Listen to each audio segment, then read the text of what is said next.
नमस्कार दोस्तों, स्वागत है आप सभी का आपके अपने YouTube channel Shyam class study में। साथियों, आज की इस वीडियो में यूपी पुलिस परीक्षा 2024 में पूछे जाने वाले हिंदी के 37 अति महत्वपूर्ण प्रश्नों का प्रैक्टिस सेट लेकर के आया हूँ। प्यारे साथियों, आपको हिंदी के वही प्रश्न करा रहा हूँ जो विभिन्न प्रतियोगी परीक्षाओं में पूछे गए हैं और आने वाले समय में ये सारे प्रश्न यूपी पुलिस परीक्षा 2023 में पूछे जाने की पूरी संभावना है।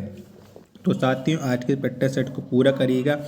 अगर आपको ये प्रैक्टिस सेट पसंद आए तो वीडियो को लाइक कर देना। अगर आपको ये प्रैक्टिस सेट पसंद आए तो वीडियो को डिसलाइक कर देना। कमेंट बॉक्स में आप ज़रूर बताना कि आपको ये प्रैक्टिस सेट किस वजह से पसंद आया, कौन सी बुक कमी है जिसका मुझे अभी और सुधार करना है, जिससे आपको ये प्रैक्टिस सेट पसंद आने लगेगा। तो प्यारे साथियों, कमेंट बॉक्स में अपनी राय जरूर देना। प्रैक्टिस सेट को पूरा करने के बाद ईमानदारी के साथ अपना इसको जरूर शेयर करना कि आपने इस प्रैक्टिस सेट में कितने प्रश्न सही किए और ये प्रैक्टिस सेट आपको कैसा लगा। प्रैक्टिस सेट पूरा करने के बाद इसे आप अपने सभी दोस्तों के पास जरूर शेयर कर देना जो भी इस बार यूपी पुलिस परीक्षा 2023-24 में सिलेक्शन लेकर के अपने माता पिता का नाम रोशन करना चाहता है। तो चलिए शुरू करते हैं आज का अपना ये हिंदी के 37 अति महत्वपूर्ण प्रश्नों का प्रैक्टिस सेट जो यूपी पुलिस परीक्षा 2023-24 के लिए बनाया गया है। तो प्रश्न है आपके सामने 39 की उत्साह वास्तव में डॉट की मिली जुली अनुभूति है। दिए गए विकल्पों में से रिक्त स्थान के लिए सही का चयन करके प्रस्तुत वाक्य पूर्ण कीजिए। तो कौन सा हो जाएगा? तो उत्साह वास्तव में कर्म और फल की मिली जुली अनुभूति है। क्या हो जाएगा? कर्म और फल की मिली जुली अनुभूति है। 39 का right answer option number C हो जाएगा। प्रश्न संख्या 40 है आपके सामने की आधे अधूरे किस विधा की रचना है। तो कौन सी विधा की रचना है ये आधे अधूरे, बताइएगा। तो जो आधे अधूरे है ये है एक नाटक रचना है, नाटक विधा की रचना है। तो 40 का right answer option number B हो जाएगा। प्रश्न संख्या 41 है आपके सामने कि मुंशी प्रेमचंद किस पत्रिका के संपादक रहे हैं। तो कौन सी पत्रिका के रहे हैं? तो मुंशी जो प्रेमचंद हैं ये हंस पत्रिका के संपादक रहे हैं। तो 41 का राइट आंसर हो जाएगा ऑप्शन नंबर डी। प्रश्न संख्या 42 है आपके सामने के नीचे दिए गए विकल्पों में से कौन सा विकल्प गलत है। तो कौन सा विकल्प गलत है बताइएगा। यहाँ पर पर्यायवाची दिएगा, बताना कि कौन से विकल्प में पर्यायवाची गलत है। तो आप देख रहे हैं कि यहाँ पर जो बादल मेघ वायु समीर, ठीक है, कौन से बताइए कौन सा 42 का राइट आंसर हो जाएगा जो गलत है।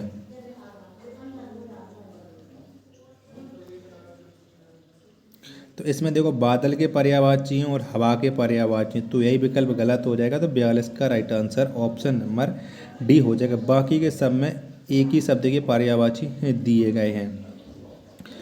प्रश्न संख्या 43 है आपके सामने की ऊषा उदास आती है, इसमें किस अलंकार का प्रयोग हुआ है। तो बताइए इसमें कौन सा अलंकार है। प्रश्न संख्या 43 में तो ऊषा उदास आती है, इस वाक्य में अलंकार है मानवीकरण अलंकार। तो 43 का right answer option number A हो जाएगा। प्रश्न संख्या 44 है आपके सामने की छात्र स्कूल गए थे, इस वाक्य में भूतकाल का कौन सा रूप है। तो कौन सा है? तो छात्र स्कूल गए थे, इसमें जो भूतकाल का रूप है वो है पूर्ण भूतकाल। तो 44 का right answer option number A हो जाएगा। प्रश्न संख्या 45 है आपके सामने कि जिसका दमन न किया जा सके वह कहलाता है। दिए गए विकल्पों में से सही का चयन करके वाक्य पूर्ण करें। तो क्या हो जाएगा? तो जिसका दमन न किया जा सके वह क्या कहलाता है? तो वह अदम्य कहलाता है। तो 45 का right answer option number A हो जाएगा। प्रश्न संख्या 46 है आपके सामने की दादी ने ढेर सारे खिलौने खरीदे, इस वाक्य में प्रयुक्त विशेषण कौन सा है। तो कौन सा है? तो दादी ने ढेर सारे खिलौने खरीदे, इस वाक्य में विशेषण हो जाएगा अनिश्चित संख्यावाचक। तो 46 का राइट आंसर हो जाएगा ऑप्शन नंबर बी। प्रश्न संख्या 47 है आपके सामने की बघेली बोली किस क्षेत्र में बोली जाती है। तो कौन से क्षेत्र में बोली जाती है? तो जो बघेली बोली है ये बोली जाती है जबलपुर क्षेत्र में। तो 47 का राइट आंसर हो जाएगा ऑप्शन नंबर बी। प्रश्न संख्या 48 से आपके सामने की दिए गए विकल्पों में से उत्कंठा के समानार्थी शब्द कौन से हैं? तो कौन से हैं उत्कंठा के समानार्थी शब्द? तो उत्कंठा के जो समानार्थी शब्द हो जाएंगे वो हो जाएंगे उत्सुकता, अभिलाषा। तो 48 का राइट आंसर हो जाएगा ऑप्शन नंबर ए। प्रश्न संख्या 49 से आपके सामने के निम्न विकल्पों में से संदेह अलंकार का उदाहरण कौन सा विकल्प है? तो इनमें से कौन सा हो जाएगा संदेह अलंकार का? बताइएगा, पढ़िएगा, पता चल जाएगा आपको कि संदेह अलंकार किस में है। यह काया है या शेष उसी की छाया, ये एक संदेह अलंकार है। तो 49 का right answer option number D हो जाएगा। प्रश्न संख्या 50 है आपके सामने की अपने कठिन परिश्रम से व्यापार में लोग अपनी जड़ जमा लेते हैं, रेखांकित मुहावरे का क्या अर्थ है? यानी आपको बताना है कि जड़ जमा लेते हैं, इसका अर्थ क्या हो जाएगा? तो इसका अर्थ होता है कि स्थिति मजबूत करना। तो 50 का राइट आंसर हो जाएगा ऑप्शन नंबर ए। प्रश्न संख्या 51 है आपके सामने की पिछले 2 दिनों से पड़ रही ठंड और शीतलहर से जीवन अस्त व्यस्त हो गया। दिए गए विकल्पों में से सही का चयन कर वाक्य पूर्ण कीजिए। तो क्या अस्त व्यस्त हो गया? तो पिछले 2 दिनों से पड़ रही ठंड और शीतलहर से जनजीवन अस्त व्यस्त हो गया। तो 51 का राइट आंसर हो जाएगा ऑप्शन संख्या ए। प्रश्न संख्या 52 है आपके सामने की मिठाई शब्द किस शब्द का एक वचन है? तो किसका एक वचन है? तो मिठाई जो शब्द है वो एक वचन है मिठाइयाँ का। तो 52 का राइट आंसर हो जाएगा ऑप्शन नंबर सी। प्रश्न संख्या 53 है आपके सामने की इनमें से कौन सी रचना ज्ञानपीठ पुरस्कार से सम्मानित नहीं है? तो इनमें बताइए कौन सी रचना को ज्ञानपीठ पुरस्कार नहीं मिला है? तो बुनी हुई रस्सी, इस रचना को ज्ञानपीठ पुरस्कार नहीं मिला। बाकी के यामा, चिदम्बरा और उर्वशी, इन तीनों रचनाओं को ज्ञानपीठ पुरस्कार मिला है। तो आप जानते हैं यामा रचना है महादेव वर्मा की, चिदम्बरा रचना ये है माखनलाल चतुर्वेदी की, उर्वशी है रामधारी सिंह दिनकर की। आपको बताना है कि बुनी हुई रस्सी ये किसकी रचना है? तो 53 का राइट आंसर हो जाएगा ऑप्शन नंबर ए। प्रश्न संख्या 54 है आपके सामने की पुजारी शब्द का स्त्रीलिंग रूप दिए गए विकल्पों में से कौन सा है? तो कौन सा है पुजारी शब्द का स्त्रीलिंग? तो पुजारी का स्त्रीलिंग हो जाएगा पुजारिन। क्या हो जाएगा? पुजारिन। 54 का right answer option number D. प्रश्न संख्या 55 है आपके सामने की संस्कृत भाषा के शब्द जिनका हिंदी भाषा में प्रयोग करने पर रूप परिवर्तित नहीं होता है वे कहलाते हैं। तो वे क्या कहलाते हैं? तो वो कहलाते हैं तत्सम शब्द। क्या? तत्सम शब्द। 55 का राइट आंसर हो जाएगा ऑप्शन नंबर बी। प्रश्न संख्या 56 है आपके सामने की प्रत्येक सिखाता है कि आपसे आपस में से रहो। दिए गए विकल्पों में से रिक्त स्थान के लिए सही का चयन करके वाक्य पूर्ण कीजिए। तो प्रत्येक धर्म सिखाता है कि आपस में भाईचारे से रहो, यानी 56 का right answer option number A हो जाएगा।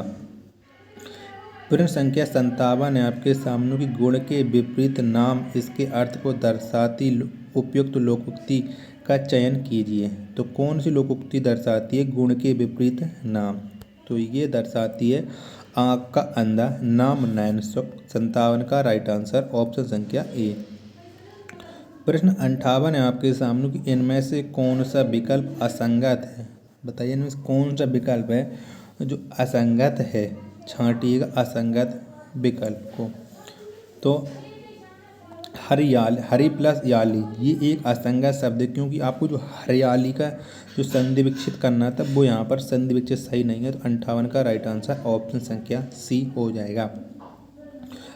प्रश्न संख्या 59 है आपके सामने की जटिल का अर्थ बताइएगा। तो इनमें से कौन सा हो जाएगा जटिल का अर्थ? तो पेचीदा। क्या? पेचीदा, ये जटिल का अर्थ हो जाएगा। 59 का right answer option number B हो जाएगा। प्रश्न संख्या 63 है आपके सामने कि पूर्ववर्ती का विलोम शब्द दिए गए विकल्पों में से कौन सा है। तो कौन सा हो जाएगा पूर्ववर्ती का विलोम शब्द। तो पूर्ववर्ती का विलोम शब्द होता है परिवर्ती। क्या होता है? परवर्ती। 63 का राइट आंसर ऑप्शन संख्या सी। प्रश्न संख्या 64 है आपके सामने कि निम्नलिखित में से अशुद्ध वाक्य का चयन कीजिए। तो आप बताइए इनमें से कौन सा वाक्य है जो अशुद्ध है। बाकी के 3 वाक्य होंगे वो शुद्ध हो जाएंगे। तो कल तुमको कहाँ जाना है, ये अशुद्ध हो जाए क्योंकि यहाँ पर प्रश्नवाचक चिन्ह नहीं लगा है। तो आप समझ सकते हैं कि अशुद्ध वाक्य कौन सा हो जाएगा। तो 64 का right answer option number A. प्रश्न संख्या 65 है आपके सामने कि 3 में और ना 13 में इस मुहावरे का अर्थ क्या है। तो इस मुहावरे का क्या अर्थ हो जाएगा 3 में और ना 13 में। तो इस मुहावरे का जो अर्थ हो जाएगा वो हो जाएगा महत्वहीन। क्या हो जाएगा? महत्वहीन। 65 का right answer option number A हो जाएगा। प्रश्न संख्या 66 है आपके सामने कि निम्न में से भ्रांतिमान अलंकार का उदाहरण कौन सा है। तो इनमें से किस में भ्रांतिमान अलंकार है ये आपको बताना है। पढ़िएगा बात और बताइएगा। तो आशा करता हूँ आप लोगों ने प्रश्न संख्या 66 के 4 विकल्प पढ़ लिए होंगे और आपको पता भी चल चुका होगा किस में भ्रांति लग रही है। तो ओस बिंदु चुग रही हंसिन मोती उसको जान। तो ये इसमें भ्रांतिमान अलंकार है। तो 66 का राइट आंसर हो जाएगा ऑप्शन संख्या 1। गायिका शब्द का बहुवचन है। तो कौन सा हो जाएगा गायिका शब्द का बहुवचन। तो गायिका का जो बहुवचन होता है वो होता है गायिकाएँ। क्या होता है? गायिकाएँ। तो 67 का right answer option number B हो जाएगा। प्रश्न संख्या 68 है आपके सामने कि इनमें से नागार्जुन द्वारा रचित रचना कौन सी नहीं है। तो कौन सी नहीं है नागार्जुन की रचना। तो इनमें से उस जनपद का कवि हूँ ये नागार्जुन की रचना नहीं है। 68 का राइट आंसर ऑप्शन संख्या बी हो जाएगा। प्रश्न संख्या 69 है आपके सामने कि बहुवचन का कौन सा विकल्प अनुचित है। तो कौन सा है बहुवचन का अनुचित विकल्प। तो यानी गलत। तो रीतियाँ हैं ये अनुचित विकल्प है। यहाँ पर रीतियों का सही नहीं किया गया। तो 69 का राइट आंसर हो सॉरी रीतियाँ का तो सी वाला तो सही है जबकि बी वाला ये गलत है। तो बी इसका राइट आंसर हो जाएगा। प्रश्न संख्या 70 है आपके सामने कि तब तो बहता समय शिला सा जम जाएगा इस पंक्ति में किस अलंकार का प्रयोग हुआ है। तो तब तो बहता समय शिला सा जम जाएगा इसमें अलंकार है उपमा अलंकार। तो 70 का right answer option number D हो जाएगा। प्रश्न 71 है आपके सामने कि हिंदी साहित्य अकादमी से पुरस्कृत रचना कल सुनना मुझे किसकी कृति है। तो किसकी कृति है ये आपको बताना है। कल सुनना मुझे। तो ये रचना है धूमिल की। तो 71 का राइट आंसर हो जाएगा ऑप्शन नंबर सी। प्रश्न संख्या 72 आपके सामने की माँ ने पिताजी से सामान मंगवाया यहाँ क्रिया का कौन सा रूप है। तो कौन सा रूप है।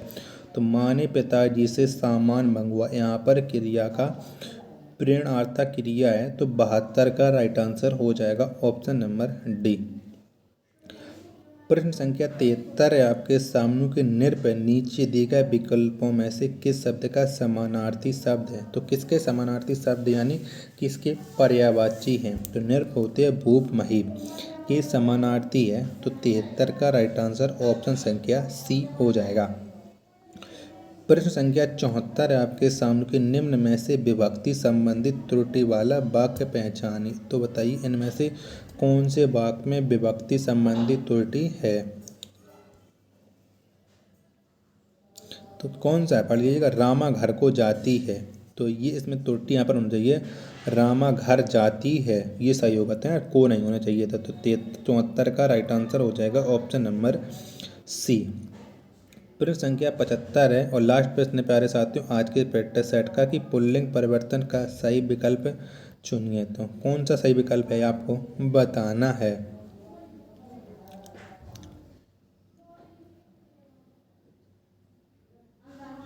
सामग्री सम्राट।